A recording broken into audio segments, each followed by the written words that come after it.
Soal ini berkaitan dengan hukum kekalahan massa dan hukum perbandingan tetap, ya, dari hukum Lavoisier dan hukum Proust. Perhatikan tabel berikut ini, ya. Di sini ada 3 percobaan. Pada percobaan yang pertama, PB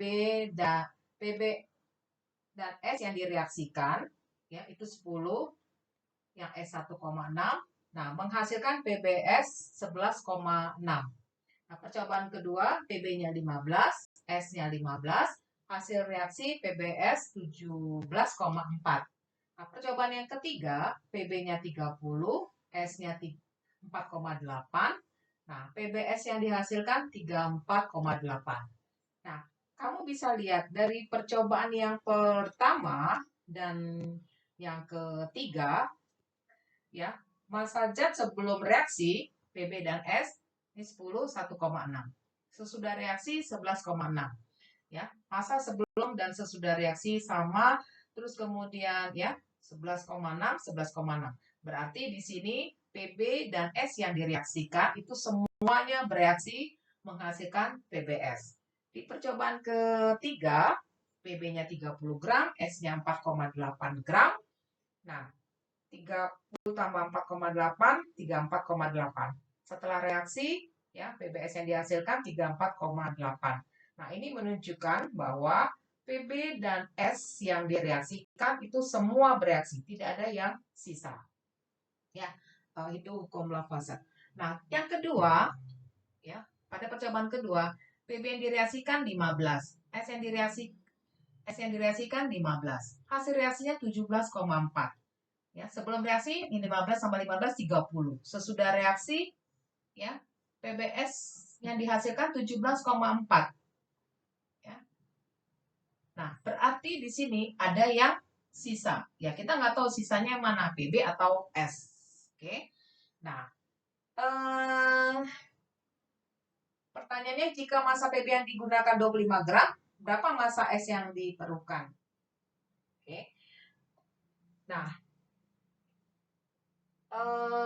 dari percobaan yang pertama dan ketiga, ya, kita bisa menentukan perbandingan massa PB dan S yang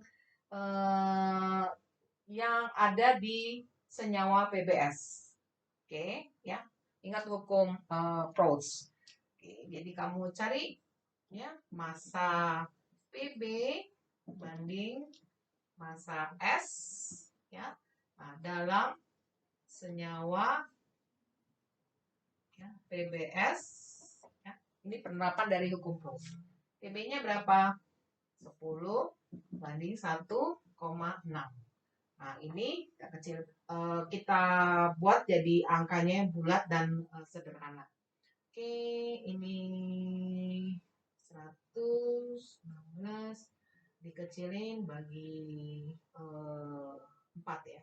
4 ini 25 ya. Jadi perbandingan PB dan S pada senyawa PBS adalah 25 banding 4. Oke.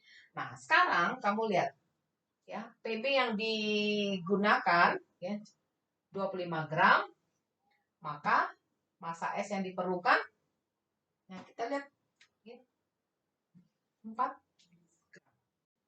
Ya. Jadi dalam soal ini ada 2 hukum yang digunakan. Satu hukum Lavoisier, ya, kita bisa lihat di percobaan pertama dan ketiga, ya, zat reaksi yang direaksikan itu semuanya habis bereaksi. Oke, yang di nomor 2 tidak habis. Nah, dari percobaan pertama dan ketiga ini, ya, kita bisa tentukan perbandingan massa PB dan S dalam senyawa PBS. Ya, ini aplikasi dari hukum Proust. Ya, jelas ya?